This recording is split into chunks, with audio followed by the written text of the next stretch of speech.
छत्तीसगढ़ की भूपेश बघेल सरकार ने विकास के आधुनिक मॉडल से अलग एक ऐसा मॉडल तैयार किया जो महात्मा गांधी के सुराजी गांव की कल्पना को साकार करता है। एक ऐसा मॉडल जो गिनती के भारी इंडस्ट्री से अलग ग्रामीण क्षेत्रों में स्थापित होने वाले सैकड़ों छोटे बड़े उद्योगों पर जोर देता है और प्राकृतिक संसाधनों के इस्तेमाल से बड़े पैमाने पर रोजगार के मौके पैदा करता है। एक ऐसी ही योजना का नाम है Mahatma Gandhi rural industrial park योजना। इस योजना के जरिए छत्तीसगढ़ के ग्रामीण और वनांचलों में विकास की नई इबारत लिखी जा रही है। साल 2022 में राष्ट्रपिता महात्मा गांधी की जयंती 2 अक्टूबर के दिन प्रदेश सरकार ने इस योजना की शुरुआत की। सुराजी गांव योजना की दिशा में उठाया गया एक ऐसा कदम है जिसके जरिए गांव-गांव में रूरल इंडस्ट्री स्थापित की जा रही है और इसके जरिए बड़े पैमाने पर रोजगार के मौके सृजित किए जा रहे हैं। दरअसल भूपेश बघेल सरकार की फ्लैगशिप योजना नरवा गरबा घुरवा बाड़ी में एक महत्वपूर्ण कड़ी गरबा यानी गौठान है। फूड पार्क पर रीपा में आने का काम हो रहा है। रीपा में गोबर से पेंट बन रहा है, ईटा बन रहा है, केला लगा है। हमारा सुकमा में कभी अगर जाओगे गोठान में केला है, अनेक चीज़ पैदा हुआ है। वहाँ पर गोबर पेंटिंग करने का गोबर हज़ारों लीटर बिक रहा है। तो 15 साल में कोई सरकार अगर कुछ नहीं किया, 4.5 साल में भूपेश बघेल के कांग्रेस पार्टी का सरकार आदिवासी के लिए, गरीब लोगों के लिए, गरीब का गोबर का खरीदने कर रहा है, गोमूत्र खरीदी कर रहा है, रीपा चला रहा है। रूरल इंडस्ट्रियल पार्क के तहत गांव के गरीब परिवारों को रोजगार देने की कोशिश की जा रही है। हर रीपा के लिए 1 करोड़ रुपए दिए जा रहे हैं, जिसमें यहां अप्रोच रोड, बिजली, शेड और भवन निर्माण किए जा सके। स्थानीय महिलाओं और युवा उद्यमियों को भी स्थापित होने का मौका दिया जा रहा है। रीपा समिति के सदस्यों को मशीन खरीदने के लिए लोन देकर मदद की जा रही है। इसी का नतीजा है कि इन रूरल इंडस्ट्रियल पार्क में गुलाल बनाने से लेकर chips, laddu, popcorn, bakery, millets उत्पाद, स्थानीय खाद्य सामग्री, मसाला, अचार, पापड़ बनाने का काम शुरू किया जा चुका है। इसके अलावा मुर्गी पालन, सुअर पालन, बकरी पालन और मछली पालन जैसे कामों को भी बढ़ावा दिया जा रहा है। समिति सदस्यों को प्रशिक्षित कर मोती पालन जैसे काम भी शुरू किए गए।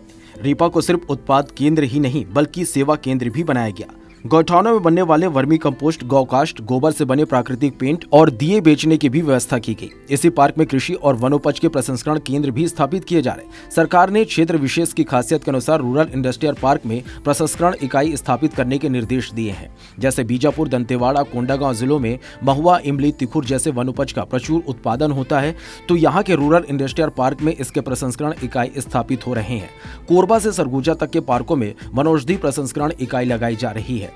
कोरबा, जांजगीर, बस्तर में कोसे के कपड़े तैयार करने की इकाई स्थापित की जा रही है। यहाँ न सिर्फ इन उत्पादों को तैयार किया जा रहा बल्कि इनकी बिक्री की व्यवस्था भी की जा रही है। इसके लिए स्व सहायता समूह की महिलाएं और स्थानीय लोगों को ट्रेनिंग दी गई। समूह का नाम? इस समूह का नाम सिक्का है, इतला समूह। क्या काम करते हैं? यहाँ पूरी सिलाई का काम किया जाता है। कितने दिन हुआ है अभी? आज आप 6वां दिन। अच्छा, कितने बोरी का ऑर्डर मिल चुका है आपको? 3000 का। अच्छा, क्या रेट मतलब? एक बोरी की रेट 15 रुपया है और 3000 का ऑर्डर मिला है तो 45,000 का हो गया। अच्छा, उस पर कितना लाभ होगा आप लोगों को? एक बोरी में हम लोगों को 2 रुपये मिलेगा। इसमें कितना लाभ मिल पाएगा जो समूह को?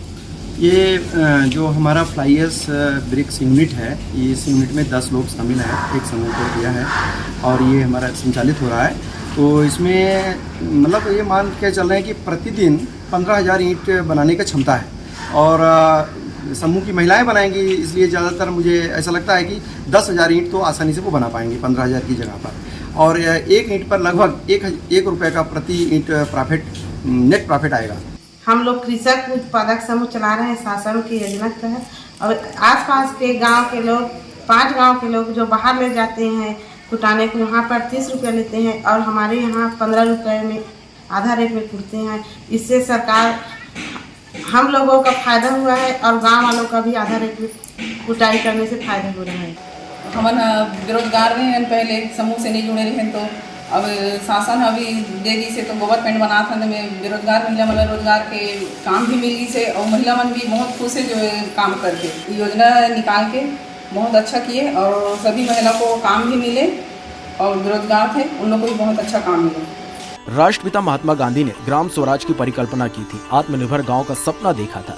छत्तीसगढ़ की भूपेश बघेल सरकार की ये पहल उन्हीं सपनों को पूरा करता दिख रहा है। यही वजह है कि इस योजना को देश में सराहा भी जा रहा। ग्रामीण क्षेत्रों में इसकी सफलता को देखते हुए अब इसका विस्तार किया जा रहा। रूरल इंडस्ट्रियल पार्क की तर्ज पर शहरी क्षेत्रों में भी इसे स्थापित करने की घोषणा की गई।